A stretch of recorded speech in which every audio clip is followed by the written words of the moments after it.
Nuevamente un cordial saludo.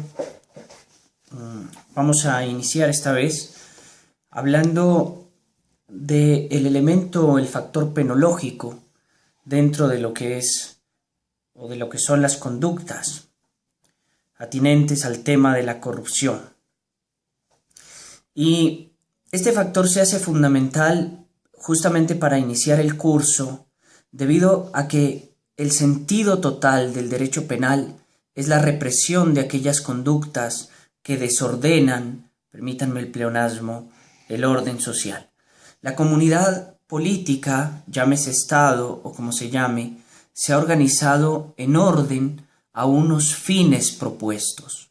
Lo que hace la conducta criminal es tender a desordenar o a romper o quebrantar esos fines que la comunidad política tiene.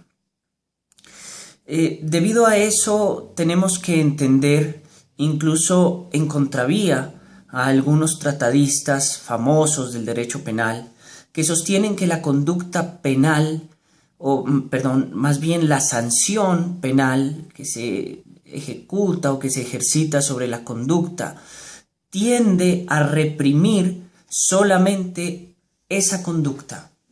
En realidad, lo que es clave comprender es que la sanción penal no solamente existe para reprimir o castigar una conducta cualquiera, típica o no, sino justamente para prevenir el quebrantamiento de ese orden que se ha establecido. Me explico. Los griegos que inventan el concepto de justicia, es decir, el primer concepto de justicia que tenemos es el de Simónides, a cada quien lo suyo, dice Aristóteles. Simónides, según nos cuenta Pausanias en su descripción de Grecia, es un posible rey del siglo XVII a.C., que elabora el concepto de justicia. Estamos hablando de que los griegos comprendían el concepto de justicia hacia el siglo XVII. Y parte de ese concepto a cada quien lo suyo, que es un concepto que lo vamos a encontrar mucho más elaborado hacia el siglo I, con la frase de Celso, que luego traducirá Ulpiano en eso que se llama la constant et perpetua voluntas jus sum cuique tribuere, es decir, la constante y perpetua voluntad de dar a cada quien su derecho. Es lo mismo, a cada quien su derecho, a cada quien lo suyo, es el mismo concepto de Simónides, pero en realidad el concepto de justicia es un concepto que viene del mercado.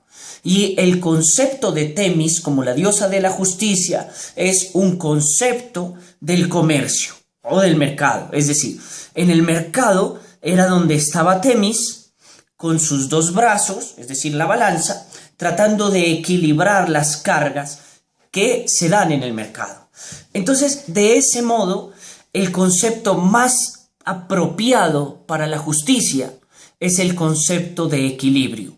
Antes de que nos compliquemos con una cantidad de conceptos, incluso después de haber visto o de haber estudiado nosotros ya esa conferencia mía que se llama Teoría de la Justicia, donde hago un recorrido de lo que la justicia es, ya que el concepto de justicia ha pasado por una cantidad de definiciones, pero entonces digo que antes de entrar a comprender todos esos conceptos, hay un concepto fundamental que debemos entender como juristas para poder avanzar en la construcción de nuestro Estado, ya que la construcción del Estado requiere, antes que cualquier otra cosa, conceptos claros. El problema, permítanme hago un paréntesis antes de continuar, el gran problema de que el Estado se rompa es sin duda la corrupción. Pero el problema de la corrupción no es un problema de que no hay norma o de que no se persiga al delincuente o de que haya en alguna forma impunidad. El problema de esto radica en que el concepto no alcanza a abarcar la realidad. Y a esto voy a referirme en un momento. Entonces cierro el paréntesis y continúo con lo que vengo diciendo, es decir, que la justicia antes que nada es un equilibrio. No nos compliquemos por ahora con más conceptualizaciones. Tenemos ya un bagaje de lo que la justicia es o de lo que la justicia podría llegar a ser dentro de los armazones teoréticos de diferentes autores, pero por ahora la justicia es un equilibrio, así fue concebida. Si la entendemos como ese equilibrio, ahora en nuestra materia penal, porque es un equilibrio también en materia civil, ya que la mayoría de los contratos civiles son sinalagmáticos perfectos, pero si lo entendemos dentro de la materia penal, la única manera de encontrar el equilibrio es mediante la retribución.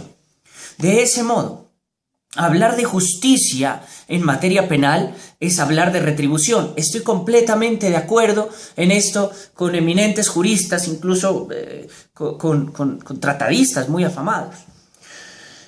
Pero para hablar de retribución tendríamos que remitirnos, es decir, ese equilibrio, remitirnos a conceptos incluso complicados para nuestra justicia actual, como el concepto de la ley del talión, ojo por ojo, mano por mano, diente por diente, brazo por brazo, dedo por dedo, etc.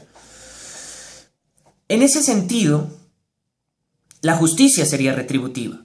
Es decir, si un sujeto le propina 20 puñaladas a otro, lo más justo, retributivamente hablando, sería que a ese sujeto se le propinaran unas 20 puñaladas. Si exageráramos las cosas, tendrían que ser propinadas en el mismo lugar y con la misma gravedad, cuestión imposible.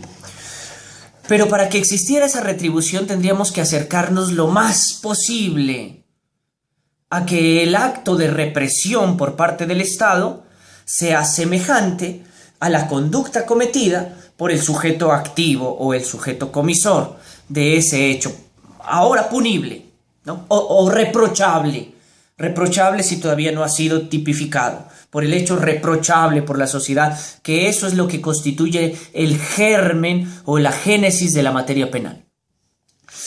Pero debido a que no es posible esa retribución, aunque la perseguimos, ya que sabemos nosotros que uno de los sentidos de la pena justamente es retribuir, es decir, mal por mal, usted hace un mal, yo le devuelvo un mal, pero debemos ir un poco más allá entonces y pensar que no solamente el derecho penal se constituye en ese sentido de retribución, sino que fundamentalmente el sentido de la pena, es decir, el sentido de lo que estamos hablando del factor penológico dentro de la comunidad política es prevenir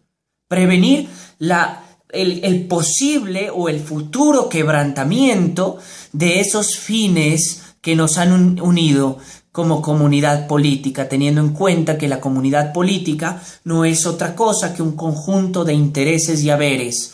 Cada vez que un sujeto comete una conducta que nosotros llamamos reprochable, lo que está haciendo es justamente quebrantar ese conjunto de intereses y de haberes. El sentido de la pena es prevenir ese futuro quebrantamiento, sobre todo en los delitos que tienen que ver con la protección de la hacienda pública o de la administración pública, ya que la administración pública es algo delicadísimo. En ella no están los intereses y haberes solamente, sino los procesos que hacen posible en la dinámica cotidiana que esos intereses y esos haberes lleguen a todos los ciudadanos, a eso que nosotros solemos llamar al ciudadano de a pie. Es decir, no solamente a ese que tiene el poder, sino también a ese ciudadano que no tiene el poder, pero que su intervención o su interés dentro de la comunidad política es tan válido como el interés de cualquier otro. Porque la comunidad política vale en la medida en que excluya el menor número de sujetos posibles. ¿Por qué digo esto? Porque no hay ley sin exclusión y no hay comunidad política sin exclusión. Lo correcto es que la norma que estamos elaborando, así como la comunidad política que estamos conformando por medio de la administración pública, excluya al menor número de sujetos posible. Cuando nosotros elaboramos una norma, que es algo a lo que nos vamos a referir en un momento, cuando elaboramos una norma, pero esa norma la elaboramos para beneficiar a un pequeño número de ciudadanos, generalmente a los más poderosos, y con ello perjudicamos al mayor número, esa norma no está bien hecha. Ahí hay un quebrantamiento de ese orden o de esos intereses y haberes. Ese tipo de conductas son justamente las que tienen que reprimir el estatuto anticorrupción o la norma que se crea para combatir la corrupción en la administración pública. En ese sentido, es que nosotros vamos a entender lo siguiente. Cuando se genera una norma penal, esa norma penal en su sentido represor, es decir, en su descripción misma del hecho, se genera, habíamos dicho, no como una hipótesis a priori, sino como una consecuencia de un hecho ocurrido anteriormente, es decir, como una experiencia, o se genera como algo a posteriori.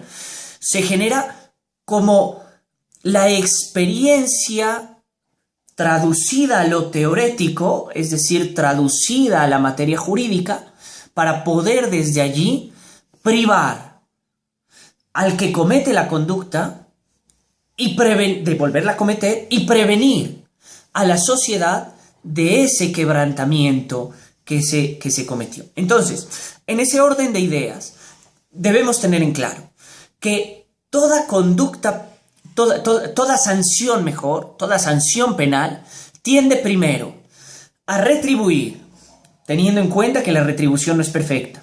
Segundo, a prevenir de futuras comisiones que desorganicen, rompan o quiebren ese orden social.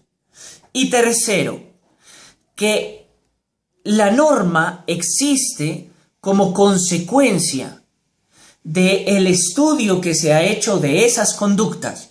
Por eso dedicaremos un capítulo para entender cuál ha sido el antecedente histórico, social, demográfico, político, que ha dado origen al Cartabón en contra de la corrupción.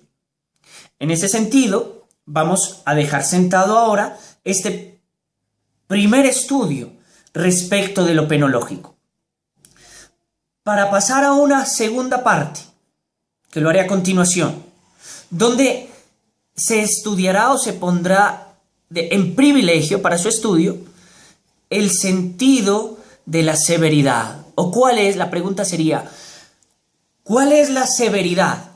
Puede ser un cuánto, es decir, una dosimetría, pero vamos a entenderlo ahora cualitativamente, para que después podamos construir el cuánto, es decir, la dosimetría. Ahora, ¿cuál es? Es lo que nos ocupará ahora, para luego entender por qué la dosimetría va cambiando de una conducta a otra, de un tipo penal a otro. Es decir, ahora la pregunta es, ¿cuál es el sentido respecto de la conducta o respecto de la comisión del hecho? ¿Cuál es el sentido de esa comisión? ¿Cuál es el sentido mejor del reproche respecto de esa comisión para que la sanción responda a ese reproche? Teniendo en cuenta una cosa, el reproche no es penal, el reproche es social. La sanción es la forma como el derecho penal trata de describir jurídicamente ese reproche.